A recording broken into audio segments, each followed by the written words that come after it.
자, 오늘 해볼 이야기는 웹소설에서 흔히 요즘 나오는 캣발물에 대한 이야기입니다.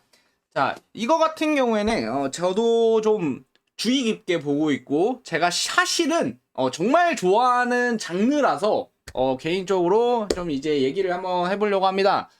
이제 대표적인 캣발물, 이제 캣발물이 이제 뭐의 약자인지는 뭐 다 아실 테고, 근데 뭐의 약자지? 뭐 캐릭터 빨기 뭐 그딴 그런 거겠죠.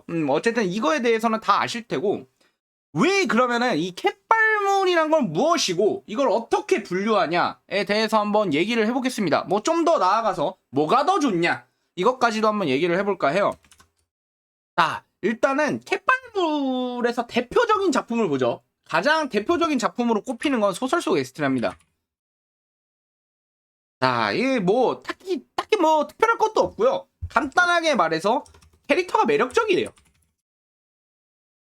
굉장히 캐릭터가 매력적이죠. 그래서 여기서 나오는 히로인들 하나하나가 너무 좋아. 그래서 이제 이게 장점이자 단점이 있는데요. 대전쟁이 일어납니다. 이게 독자들 사이에서 좀 전쟁이 일어나요. 야, 씨발, 나는 얘를 응원하는데 너는 최다연을 응원하냐? 아니, 이런 개새끼 어디서 최다연 그런 약간 선머슴 새끼 따위가 나대냐? 당연히 우리 머장이 머장이 나가야 되는 거 아니냐? 최고다. 우리 머장. 머장 코인이 최고다. 이러면서 찌들끼리 싸워요. 재밌거든요. 아니, 사실 그거 작가 입장에서 보면 개꿀잼입니다. 그만큼 재밌는 부분이 없어요. 이러면서 굉장히 캐릭터 하나하나를 굉장히 정성스럽고 조형을 해가지고 이제 쭉 끌고 나가는 거죠. 근데 이렇게 되면은 이제 독자 사이에 분열이 일어날 수도 있는데, 어쨌든 분열이 일어나고 나발이고 그만큼 이 소설에 몰입을 했다는 뜻이니까 좋은 거죠. 근데 이게 정말 생각보다 흔히 있는 경우가 아니에요. 이게 보통 일반적 작품만 아니에요. 일반적인 소설 작품의 경우에 거의 모든 서사가 주인공 중심으로만 돌아갑니다. 한국이 진짜 극단적으로 이게 심해요. 그러니까 한국 웹소설이 그 2000년대 사실 2010년도 아니 2005년도 정도부터 심했어. 이게 대여점 시절부터 사실 쭉 이어져 왔던 전통이 바로 모든 서사가 주인공 중심이라는 겁니다. 이게 굉장히 제가 일본 라이트 노벨이랑 한국 판타지 소설을 차이점을 한번 얘기해 줄 때 이렇게 얘기한 적이 있어요. 일본 같은 경우에는 일본은 서사가 히로인 중심이고 한국은 서사가 주인공 중심이다. 이런 식으로 어느 정도 차이가 있거든요. 일본 같은 경우에는 주인공이 사실 뭔가 대단한 능력을 가지고 있는 그런 거라기보다는 히로인이 대단한데 그 대단한 히로인한테 사랑을 받는 주인공이기 때문에 뭔가 좀 이제 서사가 진행되는, 그리고 이제 그 히로인이 가지고 있는 고민, 뭐 슬픔, 사연 이런 걸 메인으로 일단은 쭉 가져가는 느낌이죠. 가져가는 느낌인데 한국 같은 경우에는 그딴 거 좋거라 이거야. 히로인 전현이 마음에 들지 않는다면 히로인이 되기 전에 바로 모가지를 쳐버려라. 저 씨발 주인공의 앞길에 방해되는 저 암캐년 이러면서 바로 대가리를 찰라. 뭐 이런 식의 뭐 과격한 말들까지 나오기 때문에 한국 같은 경우에는 극단적 주인공 중심의 서사에 히로인이 껴들 여지가 되게 없었어요. 그래서 한국 소설의 히로인의 특징이 뭐냐면요. 한국 소설 히로인 특 착함, 도움을 많이 줌. 끝. 오케이. 이 이상 없어요. 한국 소설 히로인은 요거밖에 없어요. 그냥 그다음에 옆에 배경처럼 서 있음. 배경처럼 서 있다가 한두 번 전투씬에서 한두 번 전투씬에서 한 두 줄 정도 언급됩니다. 두 줄 정도 언급됩니다. 이러면서 이렇게 하는 거죠. 이렇게 했습니다. 강우씨 이러면서 한설아가 버프를 사용했다. 자, 이거 왜 한설아 등장씬은 아예 없어져요. 이런 식으로 굉장히 히로인에 대해서는 매몰찬 게 한국 시장이었거든요. 굉장히 매몰차게 이제 사라져버리게 되는데, 이거에 대해서는 제가 이제 드릴 말씀이, 이게 이게 조금씩 바뀌고 있어요. 그러니까 조금씩 저는 바뀌고 있다고 생각을 하고, 그리고 어느 정도 거기서 대성공을 거둔 작품이 소설 속 에스트라라는 작품이라고 생각합니다. 이제 그러니까 조연 캐릭터가 이건 메인이거든요. 사실 주인공 캐릭터한테 서사를 넣는 건 너무나 당연한 일이었고요. 오히려 한국의 경우에는 주인공한테 서사를 너무 집어쳐넣다 못해 터질 것 같은 그런 상황이라면, 이거 그 캣발물의 특징은요, 히로인 혹은 조연에게 사연을 많이 넣어요. 이 히로인 캐릭터나 이제 조연들이 사연을 지니고 있습니다. 그리고 그 사연을 풀어내는 것도 이걸 푸는 게 중심은 아닐지라도 조금씩 들어가요. 네, 소액 같은 경우도 사실 히로인들의 그 지닌 사연들을 메인으로 푸는 에피소드가 있었죠. 분명히 있었죠. 뭐 스포가 되기 때문에 말씀을 안 드리겠지만, 어쨌든 이게 무조건 메인은 아닌데요. 완전 중심 스토리까지는 아니에요. 다만 서브로 확실히 들어가요. 이게 조연한테, 히로인한테 서사를 할애하는 거거든요. 근데 이게 한국에서는 사실 이제까지는 굉장히 사람들이 싫어하는 거였어요. 예를 들어 뭐 히로인의 어두운 과거, 그 다음에 그 약간 정신적인 고통을 극복하는 모습.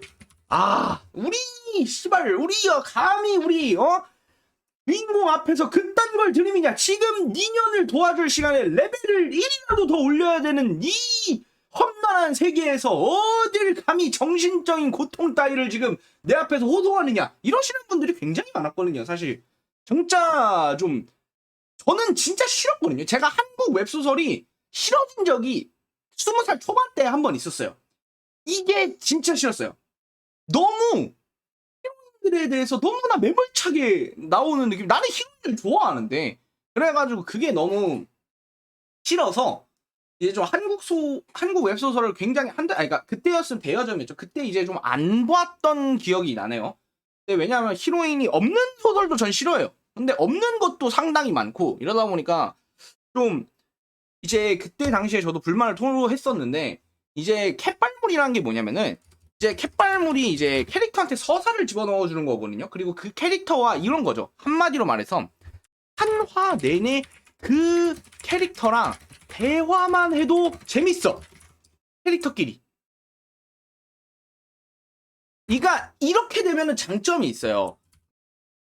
연동률이 미칩니다. 진짜 정신 나가요. 왜냐면 이 사람들은요, 전개가 의미 있는 게 아니에요. 그냥 전개가 필요 없어요. 그러니까 얘가 몬스터를 때려 잡고 뭐 하고 이런 게 중요한 게 아니라, 쟤랑 오늘 어떻게 꽁냥거릴까 이러면서 뒤졌다, 존나 달아, 행복해. 약간 이게 메인 주제이기 때문에 이 사람들은 전개가 필요 없어요. 몬스터 뭐 오우거가 나오건 트롤이 나오건 뭔 상관이야. 그냥 뭐든 나와도 돼. 위기에 봉착했어. 위기에 봉착하면은 어떤 몬스터가 나오고 주인공이 여기서 어떤 성장을 이끌고 이딴 거 관심 없어. 여기서 얘랑 어떻게 돼? 여기서 어떻게 되는 거야? 이것만 생각하고 있어요. 이것만 생각해요. 캣발물의 대표적인 특징이거든요. 그래서 이렇게 쓰는 것들이 저는 요즘 많아져서 굉장히 좋다고 생각을 하고 있고요. 그리고 이런 소설의 이 소설이 가장 큰 두각을 드러내고 있는 장르 영역이 있습니다. 아카데미물이에요. 아카데미물에서 이게 터집니다. 왜냐하면 이 아카데미물의 가장 큰 핵심은 주인공의 이동이 제한된다는 거예요. 원래는 사실 주인공이 그 한 장소에서 오랫동안 머물 이유가 별로 없어요. 그런데 이런 경우, 아카데미물 같은 경우에는 장소가 굉장히 거기서 일단 무조건 모든 사건들이 다 일어나기 때문에 장소를 극히 제한해서 이제 주인공이 이동을 할 필요가 없는 거예요. 이동을 할 필요가 없으니까 캐릭터들과의 마주치는 시간들이 압도적으로 길어지죠. 매일 마주치는 거잖아.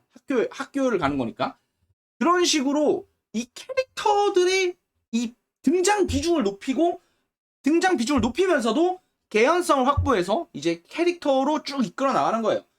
이런 거 같은 경우에는 제가 이제 좀 말씀드리지만 이게 원래 이게 나쁘진 않거든요. 좋긴 해요. 이게 이런 잘 쓰면 좋지. 뭐든 잘 쓰면 좋죠. 근데 이 캣발물의 단점이 이게 생각보다 전개가 중요해요. 전개가 중요함. 이게 뭐 둘 중 뭐냐면 망가진 전개에서는 캐릭터가 매력적으로 느껴지지가 않아요. 애초에. 그래가지고 이 히로인이 겪고 있는 사연이 무엇인지, 이거를 어떤 식으로 극복하고 어떤 점 때문에 주인공에게 반했으며 얼만큼 주인공과의 마음의 거리가 있는지, 이런 것들을 굉장히 디테일하게 표현해줘야 돼요. 이게 어려워요. 이게 뭐냐면은, 디테일하다는 건 뭐냐면요, 그냥 언뜻 보기에 쓸데없어 보이는 문장이 많이 들어요.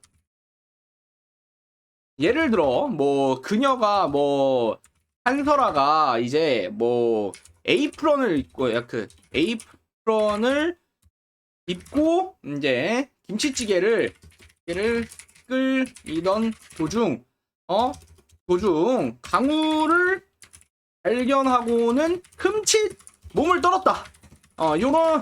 요런 식의 디테일을 한번 해보죠. 이게 행동 디테일 같은 그런 경우인데, 이런 경우는 사실 뭐 이런 김치찌개 끓이는 건 뭐 흠칫 몸을 떨고 이런 걸 필요가 없어. 그냥 원래는 그냥 결국에는 뭐냐면 이거잖아. 강설아가 강우를 발견했다. 이거잖아. 이 문장에 붙여놓은 거잖아요. 앞뒤 문장. 이거를 이렇게 쭉 가다 보면은 이게 문장이 상상 이상으로 많이 길어져요. 이게 한두 개만 나오는 게 아니잖아. 존내 많아요. 진짜 존내 많아. 그리고 그 캐릭터 시점도 나오고 막 이러다 보니까 당연히 전개가 루즈해요. 단점이에요. 전개가 루즈한데, 예를 들어 여기서 보는 소설 독자님들은 단 3화 만에 전현이 뭔가 고민을 갖고 있는 것 같아. 그러면 다음 화에 갑자기 주인공이 그 고민이 뭔데 이러면서 나는 사실 빚을 지니고 있어. 억대의 빚을 지고 있어. 그러면은 우리나라 독자님들은 억대의 빚을 지고 있다고 이러면서 바로 그 다음 화에 그 사채업자 뭐 이런 새끼를 찾아가서 대가리 막 한 30명 모여 있는데 칼 들고 딱 쫓아가서 거기서 32명을 그 자리에서 다 학살하면서 감히 돈을 빚져? 감히 돈을 빌려줘? 이러면서 그렇게 폭리를 취한단 말이야. 이러면서 이러길 바라는데, 그렇게 가면은 전개가 그 캐릭터 매력이고 나발이고 그냥 씨발 뭐 다 날라가 버려. 그래서 전개가 루즈하거든요. 필연적으로 전개가 루즈해서 조금 좀 이거를 감수하고 가야 돼요. 감수하고 가다 보니까 조금 이거를 어떻게 쓸지 나중에 이제 고민하신 분들이 많겠죠. 사실 저 같은 경우에는 캐릭터 캣발물이 좀 더 많아졌으면 좋겠고, 저는 사실 되게 좋아하는 편입니다. 다만 초보자분들이나 아니면은 좀 이런 스타일이 안 맞으시는 분들이 들어가면은 이 전개 조절 때문에 조금 난관을 봉착할 법한 그런 소설이다. 그리고 사실 캣발물의 사실 선두주자는요, 뭐 다를 바가 없어요. 얘네들은 진짜 맨날 이것만 했어요. 30년 넘도록 이것만 해놓은 새끼들이 여기 있습니다. 여기 진짜 여러분이 상상하시는 거의 모든 바리에이션이 다 했어요. 얘네들이 이미 많이 했기 때문에 이거를 좀 참조하시는 게 좋아요. 사실 캣발물 쓰시는 분들은 라이트 노벨 한번 읽어보시는 것도 추천드립니다. 물론 거기는 거기만의 장단점이 있겠지만, 이제 그런 식으로 캣발물을 좀 이해하시려면은 요거를 좀 참고하는 게, 요쪽 좀 여기 섬나라를 좀 의식해 보는 게 나쁘지 않다라는 말씀을 드리면서 오늘 이야기는 여기까지 하겠습니다. 감사합니다.